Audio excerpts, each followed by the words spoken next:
বাংলাদেশে সবাই বিভিন্ন রকমের খাবার খায়, কিন্তু কখনো পাকিস্তানি খাবারগুলো টেস্ট করিনি।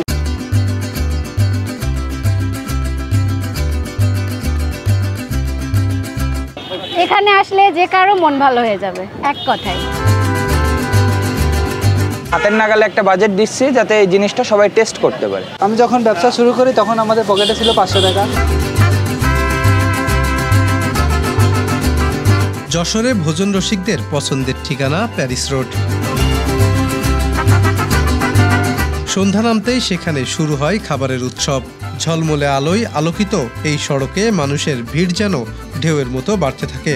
বন্ধুরা সকলে মিলে, পরিবারের ছোট বড় সদস্যরা, দম্পতি কিংবা একাপথিক, সবাই মিলে হাজির হন স্বাদের মেলায়। বিনোদনের জায়গা যেহেতু অভাব, সেহেতু মানুষ তার নিজের মতো করে বিনোদনের জায়গা তৈরি করতে চায়। আর সেই জায়গা তৈরি করতে মুক্তিযোদ্ধা আলী হাসান মনি রোড, যার নাম প্যারিস রোড, সেটা মানুষ বেছে নিয়েছে।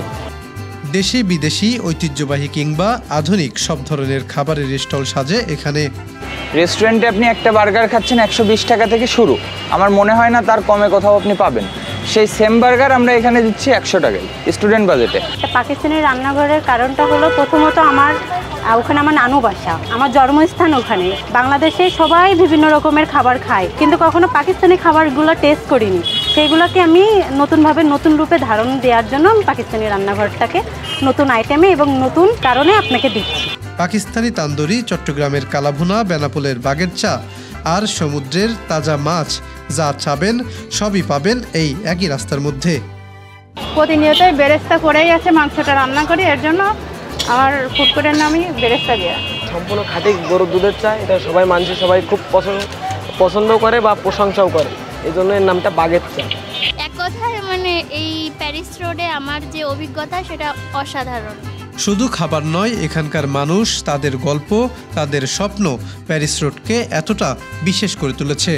কেউ ভ্যান গাড়িতে, আবার কেউ 4 চাকার আধুনিক গাড়িতে সাজিয়েছেন স্টল। পাশা থেকে যখন উৎসাহ দিল তখন আমরা আসলে বড় কিছু করার চেষ্টা করলাম। প্ল্যানিং করতে করতে একদিন ভাবলাম কি চল তো শুরু করি। এই রোডে অনেক যাতায়াত করতাম, তো এইভাবেই শুরু।